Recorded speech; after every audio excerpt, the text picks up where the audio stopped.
Today's engagement, ladies and gentlemen, is simply intended to address a number of baseless allegations and deliberate falsehoods concerning the operations and financial health of the Ghana Gold Board that have been propagated by certain individuals in recent times.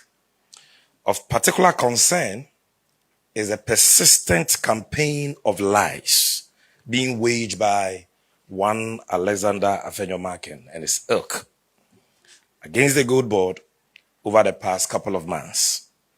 This sustained, relentless campaign reached a reckless crescendo yesterday at a press conference addressed by him within the precincts of Parliament.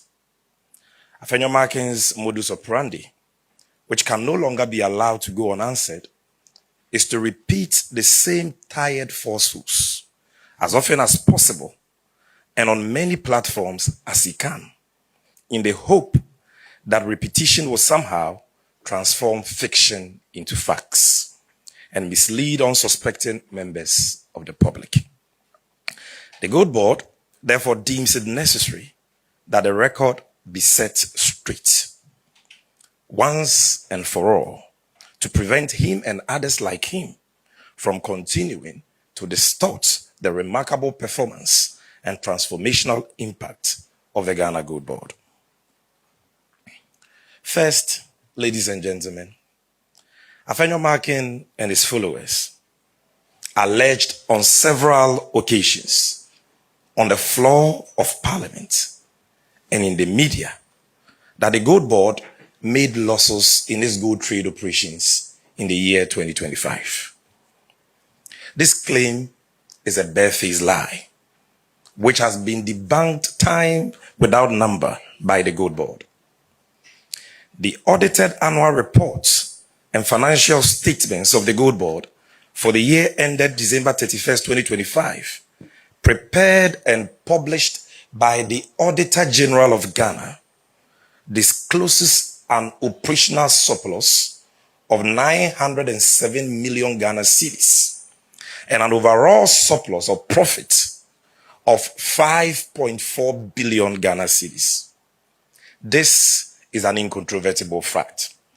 And today, to settle this matter once and for all, I brought to this auditorium a copy of the annual report and financial statements of the Gold Board, prepared and published by the Auditor General, not Sammy Gyamfi and the Gold Board. We don't audit ourselves. Now, if you check page 12 of this report, you will see that the Gold Board on its own, from its own operations, generated total revenue of close to 1 billion Ghana cedis and kept expenditure just around 109 million Ghana cedis.